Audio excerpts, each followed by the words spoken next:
Supreme court में Zulfikar Ali Bhutto सदारती reference की समाअत 11 साल बाद हुई। चीफ जस्टिस काजी फरीसा की सरबराही में 9 रुकनी लार्जर बेंच ने ये समाअत की, जिसको सुप्रीम कोर्ट के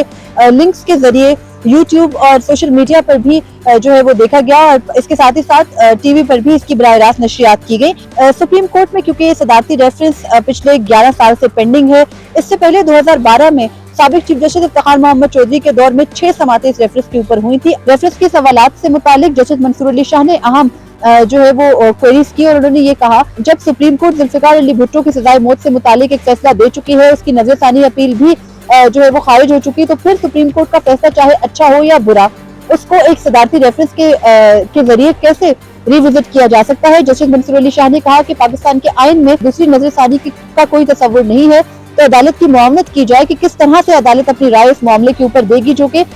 माजी में खत्म हो चुका। और ये भी उन्होंने सवाल किया कि क्या ऐसा हो सकेगा कि आइंदा भी कि क्या सदर मुमलिकत को अगर अदालती फैसलों में कोई अदालती फैसला ठीक तरह से नहीं हुआ तो क्या आइंदा भी कोई सदर जो है वो अदालती फैसले पर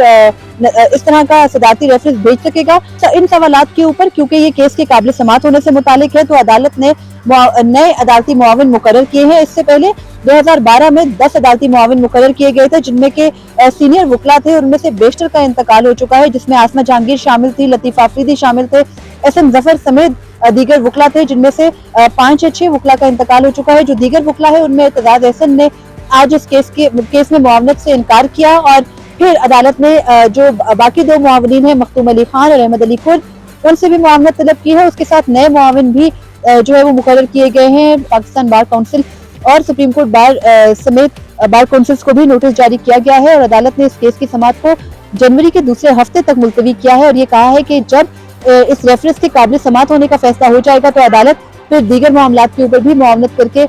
ये तय करेगी कि आया सुप्रीम कोर्ट अपने ही फैसले को अदालती कत्ल करार दे सकती है और अगर करार दे सकती है तो कैसे।